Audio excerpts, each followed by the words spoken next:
Hi, this is Christy Burcham with Scissortail Studio, and in this video I'm going to show you how to digitize a bunting that you can stitch in the hoop. This is the project that is the basis for this video, and it's a welcome bunting.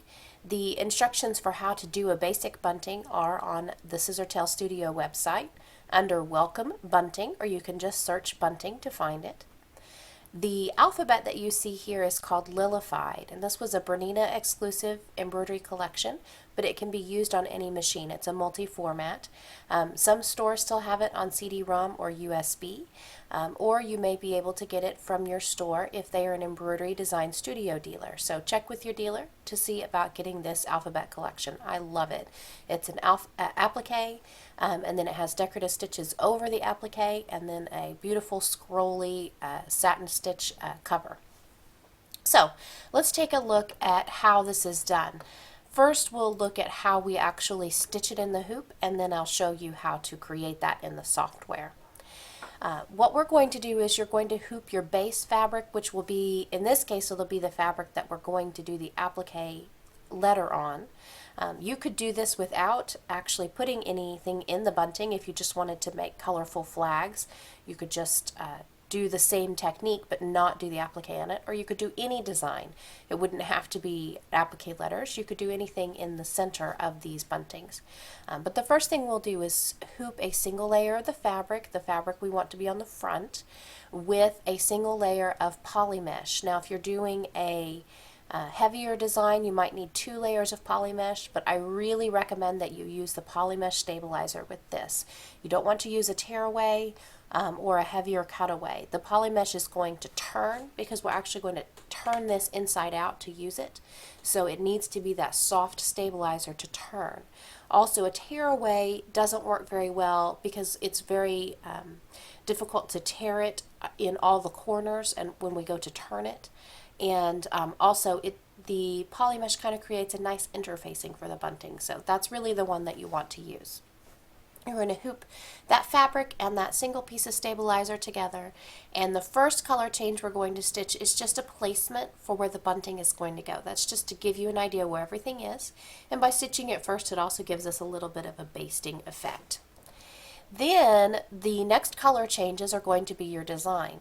So in this case it's my applique design, and I go ahead and stitch the applique just like normal. So I'll go stitch through the entire design.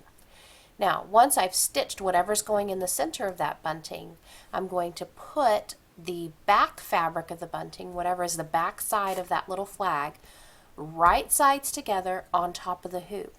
That piece of fabric needs to be bigger than the outline that we stitched on the base fabric, and it needs to be at least 1/4 of an inch bigger all the way around. I'd recommend that you give yourself a little bit of leeway there, so maybe even a 1/2 inch bigger, just so you don't accidentally miss as you're stitching. But at least 1/4 of an inch bigger all the way around that outline.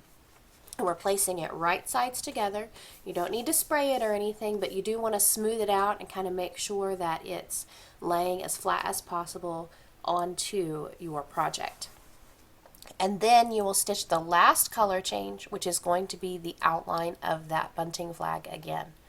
Now, we've stitched this and I've actually removed it from the hoop. At this point you can remove the hoop from the machine. At this point you can take the fabric out of the hoop and trim it, and you actually can trim it down to about 1/8 of an inch away. Give yourself a little bit of room and trim it down to 1/8 of an inch away, and then when you're done here, be sure you clip the corners here, and then you want to cut a little slit right in this inner flag.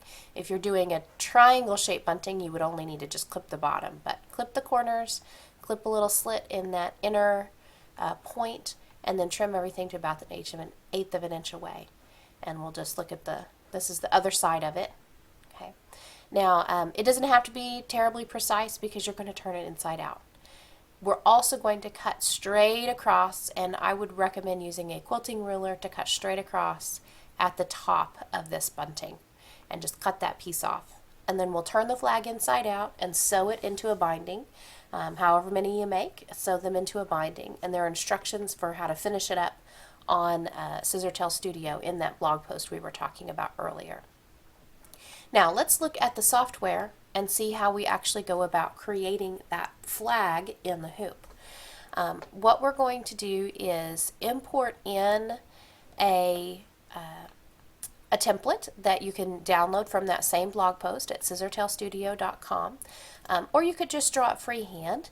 But if you want to use the free template, we can do that, and the file is called Bunting template, and we'll import that in. And if we just click once in this art canvas, we're going to set that image in place, and if we click once and set it in at its original size, it should be just about the right size to fit into the oval Bernina embroidery hoop.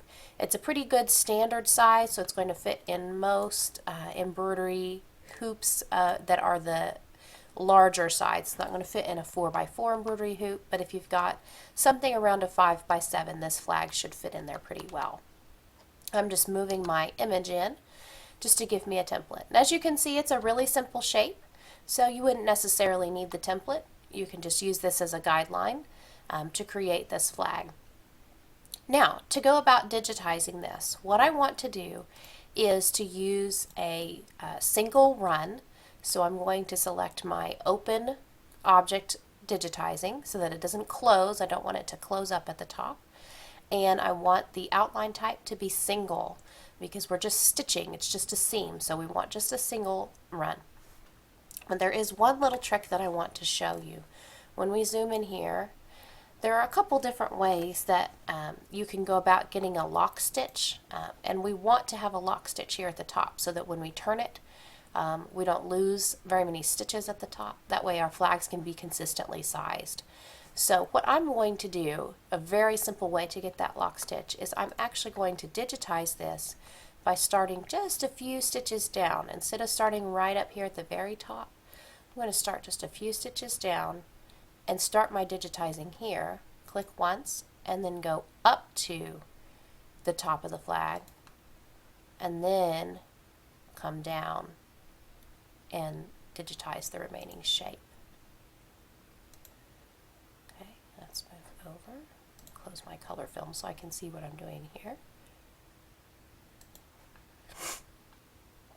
And then when I get to the end, we'll do something very similar. I'll go all the way to the top of the shape, and then I'm just going to come back a couple stitches and click just to create those extra few stitches to lock it in place. Then I'll touch enter to set my outline, and I'm going to change the color here, make it blue, make it a little easier to see. And I'm also going to delete that template out of the way so we can see what we're doing a little bit better. Now you can see we've got our shape and we've got the lock stitches at the top. That's our basic shape, and it does fit within our hoop. That's important. If you needed to, you could size it down just a little bit and so it would still fit in the hoop. Now what I want to do is insert the design that I want to stitch on this flag. So I'm going to go to File, Insert Design, and go to My Designs and bring in the letter that I want to do. And I'll just bring in the letter B. And then I'm going to center it. Now with this particular alphabet, if this is the one you're using, because of all the flourishes, you could use the centering tools to center this exactly in the center of your flag. But what I have found is that in many cases, actually in this B it probably is the exact center, but in some of these letters the exact measured center of the design is really not the visual center. So you just going to eyeball it. Just move that until it looks like it's where you want it to be.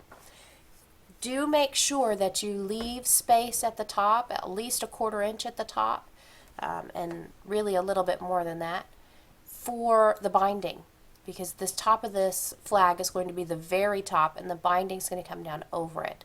So be sure when you put your design in here, you leave room for the binding. Put the design where you want it to go. Now we have the basting for the flag, we have the design, and we need to add the last color change, which is going to be the actual stitch that stitches the two pieces of fabric together. So all I'm going to do is just simply select that original basting stitch and copy it. So I'm going to copy and paste it. Edit, paste. Now when I paste it, I want to be sure to change the color, just so it's a separate color change. And now let's look at our color film and make sure this is stitching the order we want it to stitch. So we've got our basting stitch, which we did in blue. We have our design, and then that last stitch, which I changed to white, which is actually going to stitch everything together. You do want to make sure it stitches in that order: basting stitch, design, and then the seam stitch. And if you need to, just rearrange them using your color film to get them to stitch in the right order. Now this design is ready for me to send to my machine, and when I stitch it out, I'm going to have the steps that we just talked about, where we do the basting, then we stitch the design, and then we add our fabric right sides together and stitch that final color change, which is the seam stitch. When you do that basting stitch, in the example I showed you, I used a contrasting thread so you could see it, but when you do that first stitch on your project, you want to match the base fabric so that if by chance it shows just a little bit when you turn the flag inside out, you want it to not to be matching the base fabric. And that's it. If you have any questions on this project, you can send us a message through our blog. So visit me at scissortailstudio.com, and you can leave a comment there, and I'd be happy to answer any questions you have about this project. Thanks for watching.